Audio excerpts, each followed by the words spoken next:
জুবিন গাৰ্গৰ মৃত্যুৰ ঘটনাৰ সৈতে নাম সাঙুৰ খাই যি কেইগৰাকী অভিযুক্ত বৰ্তমান কাৰাগাৰত আছে তাৰ অন্যতম হৈছে অমৃতপ্ৰভা মহন্ত। অমৃতপ্ৰভা মহন্তৰ বিৰুদ্ধে যি অভিযোগ উত্থাপন হৈছে চাৰ্জশ্বিটত যে অমৃতপ্ৰভা মহন্তই ওৰে নিশা জুবিন গাৰ্গক সুৰাপান কৰোৱাইছিল, কিন্তু এতিয়া দেখিবলৈ পোৱা গৈছে অমৃতপ্ৰভা মহন্তই ওলোটাই জুবিন গাৰ্গক দোষাৰোপ কৰিছে, অভিযোগ দিছে যে জুবিন গাৰ্গক কথা ক'লে নুশুনে, অতিৰিক্ত সুৰাপান জুবিন গাৰ্গে নিজেই কৰিছিল বুলি কৈছে।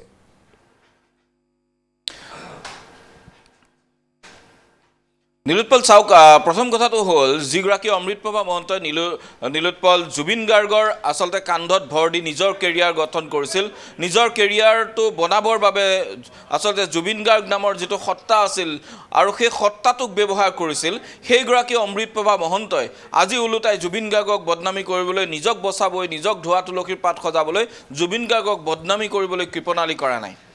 মানুহ কিমান নিধক অৰ্থাৎ আচলতে নিধক হ'লে মানুহে এনে কাম কৰিব পাৰে যে যিজন মানুহ আজিৰ তাৰিখত আমাৰ মাজত নাই, যিজন মানুহৰ তেওঁলোকে গুৰু হিচাপে মানিছিল, যিজন মানুহে আজি কোনোবা এটা বদনাম দিলে সেই বদনামটো নহয় বুলি আচলতে আত্মপক্ষ সমৰ্থন কৰিবলৈ তেওঁ নাথাকে, তেনেকুৱা এজন মানুহক বদনামী কৰি, তেনেকুৱা এজন মানুহৰ যি আচলতে গাত সম্পূৰ্ণ সকলো ভুল, সকলো দুখ জাপি দি নিজক ধোৱা তুলসী পাত সজাব পাৰে, সেই কথাটো এবাৰ ভাবি চাওক। যিজনে সজাব বিচাৰিছে তেওঁ কোনটো পৰ্যায়ৰ এজন মানসিক এটা তেওঁৰ স্তৰটো কেনেধৰণৰ হ'ব পাৰে সেয়া সকলোৱে অনুমান কৰিব পাৰিব। আপুনিও নীলোৎপল সাক্ষী নিশ্চয় যে অসমৰ বিভিন্ন প্ৰান্তত উজনিৰ পৰা নামনিলৈ বহু মঞ্চত ইতিমধ্যে জুবিন গাৰ্গৰ লগত সহশিল্পী হিচাপে অমৃতপ্ৰভা মহন্তই এই সংগীত পৰিৱেশন কৰিছিল।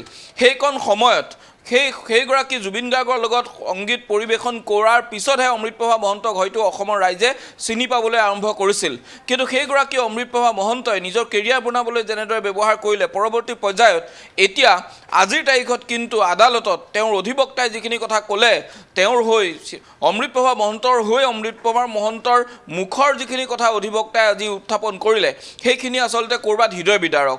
যে জুবিন গাৰ্গে সুৰাপান কৰে, সেই সুৰাপান কৰিবলৈ মানা কৰিলে জুবিন গাৰ্গে নুশুনে।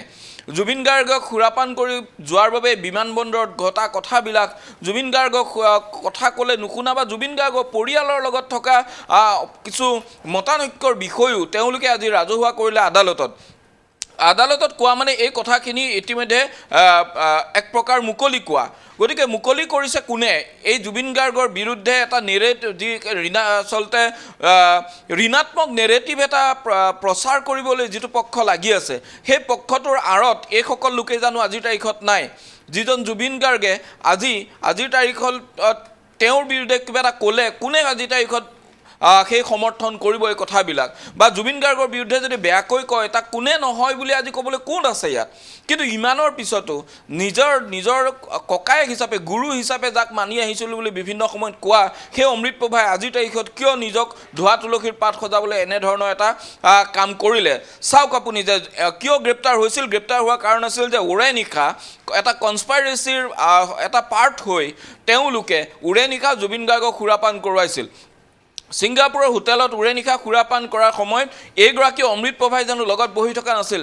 যদি জুবিন গাৰ্গে তেওঁৰ কথা শুনা নাছিল, তেওঁক সেইকণ সময়ত পৰিয়ালক বা জুবিন গাৰ্গৰ মেনেজাৰ বা কাৰোবাক কোৱাৰ কথাটো আজিৰ তাৰিখতে কিয় কোনো প্ৰমাণ বিচাৰি পোৱা নগ'ল? যদি তেওঁলোক জুবিন গাৰ্গৰ শুভাকাংক্ষী আছিল, তেতিয়াহ'লে জুবিন গাৰ্গৰ বিষয়ে জুবিন গাৰ্গে যে তেওঁৰ কথা শুনা নাছিল, তেওঁ যে মানা কৰিছিল, তাৰ প্ৰমাণ কিয় নাই? তেওঁ আজিৰ তাৰিখত আমি মানা কৰিলে নুশুনে বুলি ক'লেতো কথাখিনি নহয়। তেওঁ মানা কৰাৰ প্ৰমাণ কি আছে? যে তেওঁ বাধা দিছিল, বাধা দিওঁতে শুনা নাছিল। জুবিন গাৰ্গৰ এগৰাকী পত্নী আছে, পত্নীক তেওঁ অৱগত কৰিছিল নে যে ওৰে নিশা জুবিন গাৰ্গে সুৰাপান কৰিব বিচাৰিছে?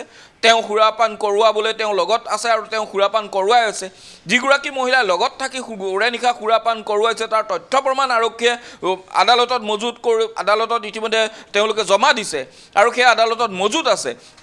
তাৰপিছত ওলোটাই তেওঁ এই কথাখিনি ক'ব বিচাৰিছে যে জুবিন গাৰ্গে তেওঁলোকৰ কথা নুশুনে, জুবিন গাৰ্গে পৰিয়ালৰ লগত তেওঁলোকৰ সুসম্পৰ্ক নাই, জুবিন গাৰ্গক সুৰাপান কৰি যাওঁতে এয়াৰপৰ্টত তেওঁক আচলতে আৰক্ষীয়ে ধৰিছিল, বিভিন্ন ধৰণৰ আচলতে কথা আজিৰ তাৰিখত ক'লে। কিন্তু মূল কথাটো হ'ল এইটো, যিজন মানুহ আমাৰ মাজত নীলোৎপল নাই, তেওঁক বদনামী কৰি নিজক ধোৱা তুলসীৰ পাত সজাবলৈ চেষ্টা কৰি আচলতে এক প্ৰকাৰ নিজৰ মুখাৰ আঁৰৰ মুখখন তেওঁলোকে আজিৰ তাৰিখত খুলি দিছে।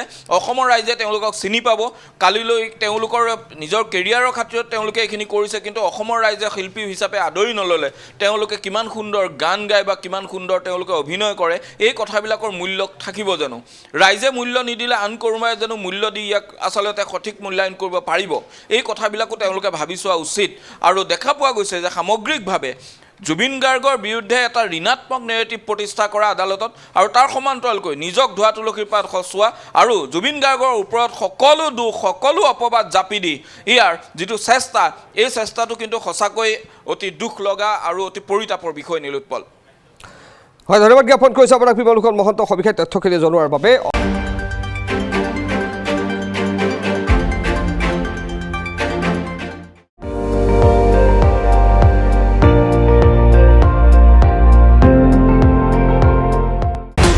আপুনি চাই আছে ND24 সৰ্বশ্ৰেষ্ঠ নহয় সৰ্বোত্তমৰ দৌৰ